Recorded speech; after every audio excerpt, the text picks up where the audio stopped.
Today, we are talking about understanding anxiety and that nothing is wrong with you. Okay. I know you may have felt this way for a long time. People have told you what's wrong with you, and you're like, what's wrong with me? I just can't get out of this. And we're really going to talk about understanding what anxiety is and that nothing is wrong with you. Okay.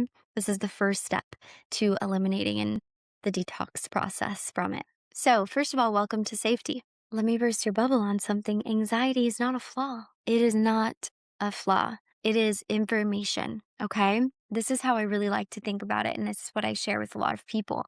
Think of this like this little friend of yours. Okay. And this little friend is always trying to protect you. And maybe you call them like a worry wart and you are like, they're always just like, oh, no, no. Did you think about this? Or did you think about that? Or, well, what if they say this? They're just trying to protect you. They're just trying to help you, but they're just like it's a lot sometimes, right? So anxiety is this little friend that's just like, hey, pay attention to me because I'm really stressed about this thing. And I really want to help you because I really want to protect you from this danger. And I feel like this bad thing might happen, blah, blah, blah. There's that one Emotions movie. I feel like that also, if you haven't seen it, you should watch it. But we're instead of ignoring her and being like, okay, go away, you're annoying, like, or just like being scared of her or, having this big reaction to that little friend of yours, how can we hold her hand and being like, hey, I'm listening to you. What's going on here? How can I help you? Okay, let me talk to you and let me kind of help you. That is kind of a way to think about anxiety, and it'll make more sense as we get into today's lesson. So, this course starts with understanding because safety begins with clarity. You will start to feel at ease when you're actually understanding what's going on with yourself. So, what anxiety actually is? Anxiety is survival intelligence. This goes back hundreds of thousands of years ago. It's your nervous system asking, am I safe right now? Okay. Am I safe right now? Do I need to be on guard? Is there something? Is there a threat? Is there danger? So if you have a lot of anxiety, you actually have a really strong survival system. So most people try to heal anxiety without ever actually understanding what it is. So this creates a lot of like self-blame because you're like, I don't know, I have a lot of anxiety. I've always been this way.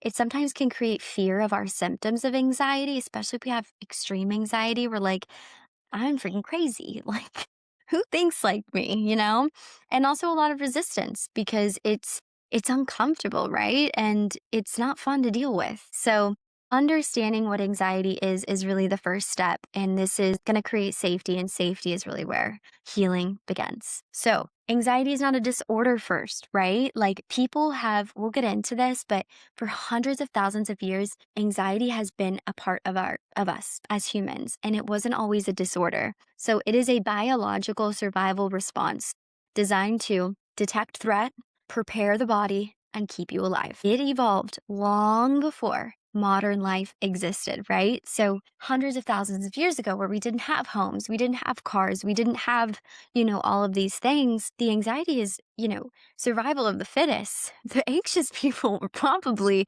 like, you know what? I detected a threat and we've got to handle it. Like the anxious people were keeping us alive. Okay. So anxiety is there to keep us alive. It's a survival intelligence. So ancient survival, I always like to bring in ancient wisdom. This will be scattered throughout the course as well. So for most of human history, danger was real and physical. Animals, shelter, disease, all of these things.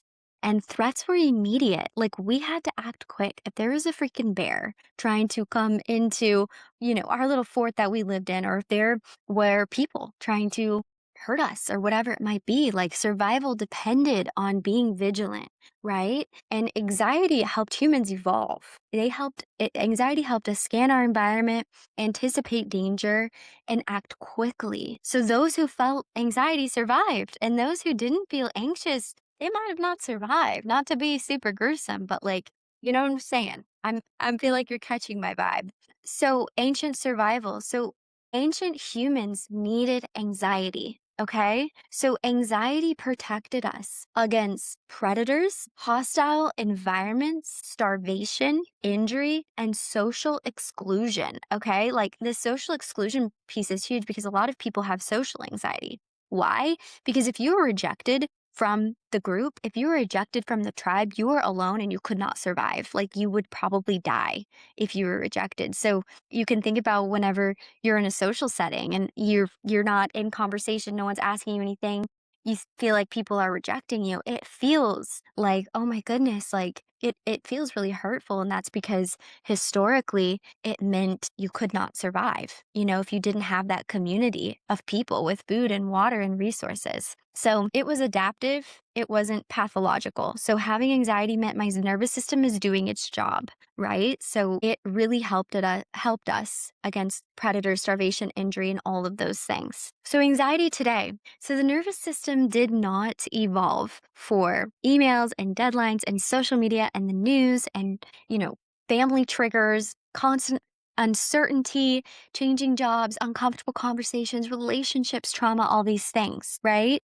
But now we don't really have these like, oh, I have to watch out and make sure a bear or a lion doesn't come, or like if I don't accept it to the group, it means I die. Like things are not that extreme now, even though they feel that way. And that is valid. But it responds to these day to day stressors as if they are survival threats. So it is the same system. We kind of over responding to things that are not life or death, if that makes sense. So ancient wisdom here. So ancient cultures noticed something important, and it was that the body reacts to perceived danger, not just real danger. So healing focuses on calming the body, restoring safety in the environment within the people, and returning to a good balance. It's not suppressing fear, but it's really settling our systems. Okay, is this a real threat or a perceived threat?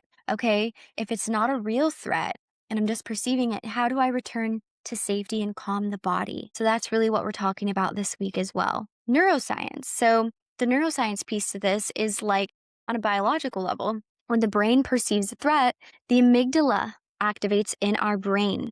And so these stress hormones release through our bodies and the body prepares to protect you, right? Adrenaline goes, we get hot.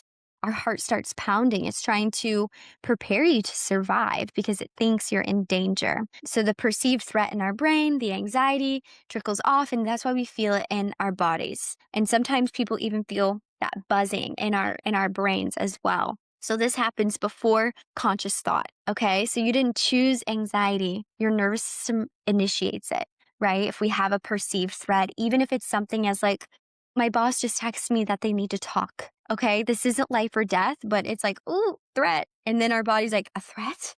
So that's kind of what happens. And some people's is more extreme than others and triggered with different situations. So why anxiety feels constant today, just another kind of to reiterate this again, your nervous system evolved for predators and danger and serious survival threats. That's why our nervous system and our anxiety evolved. But today, our nervous system is responding to emails, relationships, social media, maybe the news, family, relationships, trauma, stress, overwhelm, burnout, overstimulation, all these things. Okay. So we have the same system here, the same survival intelligence, but it's a completely different world. So we're kind of over responding to things that that isn't predator danger, real survival. So anxiety is a state. This is huge. And this is something to really integrate and to understand. Anxiety is a state, it's an emotion, it's temporary. It is not your entire identity. Okay, I want you to sink that in. Anxiety is temporary. It is a state of being. It's not your whole personality. It's not your whole identity. The more you're latching onto that and telling yourself that, the more it's going to feel true. So anxiety is temporary. It is learned, maybe from people that you grew up with, or caregivers, parents, your family, society, and it's also learned through your past experiences. So if situations actually were very dangerous and something bad happened, like I know for me, I have gotten a house broken into before and I was with my friend. So I had this anxious trigger of like, I need to check the house when I'm there because there could be danger. There could be a threat because one time I got home to my friend's house and somebody had robbed her house and they had stolen some things that were pretty scary. And so that was a learned anxious. I never had anxiety of my house getting broken into until it happened, right? And so maybe with you, you have those situations too. It's not like it came seemingly out of nowhere, but something happened and then your body learned, oh, this could be dangerous. So we really need to keep in mind that every time I come into the house, it could be robbed, right? And then it's reinforced through repetition as well. So the more we acknowledge it and give it attention and repeat it to ourselves that this isn't safe and you need to be on guard and all those things, it reinforces itself. So the brain predicts danger based on past experiences, but this can be updated, okay, to have a more realistic view of your current circumstances. So the anxiety loop. So anxiety often looks like this. We have a trigger that happens. It's a person, a place, a situation, a thing. We have a trigger, and then our body and mind react to that trigger. Like, I have social anxiety. I have a birthday party coming this week that I have to go to, and it's kind of giving me a little bit of anxiety. And then your body and mind start going, right? And so then we have short term relief that happens. So we start to kind of avoid or suppress or fight against the anxiety, and then it works. So we don't go to the party because we're anxious, right? Or we suppress the feeling and we don't actually acknowledge it and we just like force it down, or we just reinforce it. So we get this like a little short-term relief without actually addressing the anxiety, and if it's, actually trying to like heal it essentially. And the anxiety grows because of temporary relief and never getting to the root. So your nervous system feels more unsafe, and then the anxiety increases, right? So fighting anxiety is keeping the loop alive and making it getting bigger and bigger. So we're not fighting anxiety anymore. We are getting to the root. Okay. So ancient wisdom here. So early healing traditions taught that the body is intelligent. The fear has a purpose and safety must be restored first. So anxiety was not seen as an enemy. It was actually information. As I kind of mentioned before, it was helpful to survive. So in modern life, if you have anxiety, it means that your nervous system learned to protect you really well and that you are adaptive, you're not broken, and your body just needs updated safety cues, which we're going to get into in tomorrow's lesson, all about safety. So you are adaptive, you're not broken. This is a key one here. So just because you have maybe been anxious your entire life, drop the belief right now that it's going to stay with you forever. Okay, so it is healable. Is that a word? You can heal it, and you can, neuroplasticity is basically the concept that like you can change your brain and the way that you see things and do things, right? We can grow and adapt and change, and that's what this course is about. And so I want to empower you that it is true.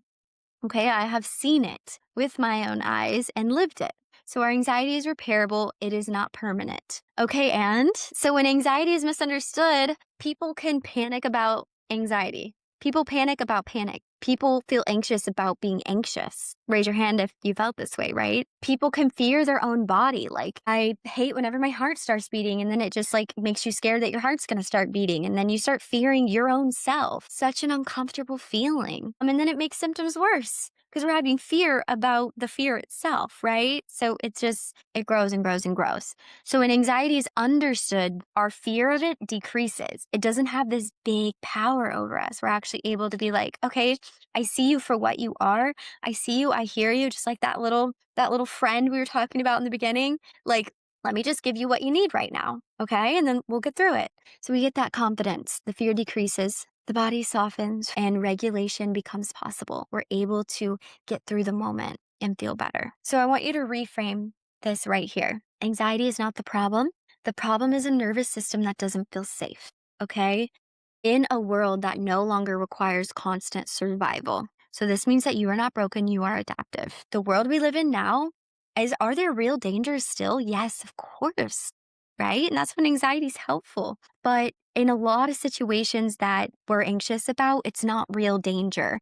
But it's taking over in that way. So we need to tell our nervous systems we're safe now and that we're not in any danger, even when we get triggered like we are and we respond like we are. So ancient wisdom, listen to the body before trying to control it. And modern psychology confirms this. Regulation creates safety and safety creates change. So tomorrow we're really talking about this safety and regulation. Because whenever we try to create change, we can't really create it if our body's in that fight or flight. We really need to feel safe, right? So we don't heal anxiety by force. We heal it by creating safety and listening and treating it with compassion, just like that little annoying friend, that worrywart friend.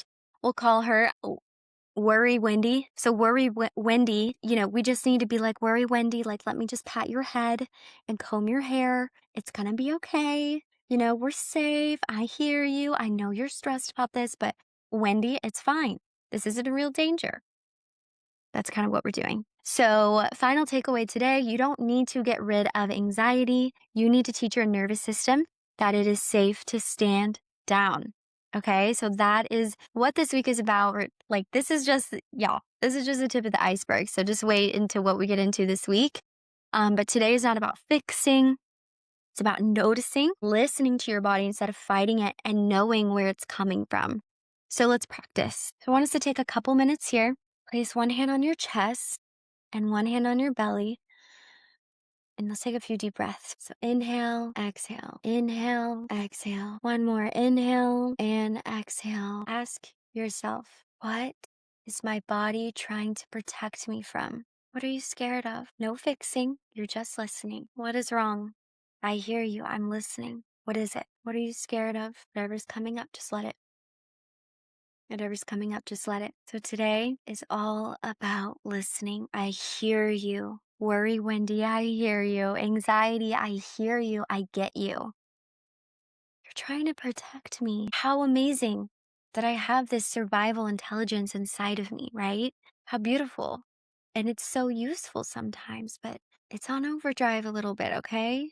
It's on overdrive. And we just need to hold its hand. Say, I'm listening. I hear you.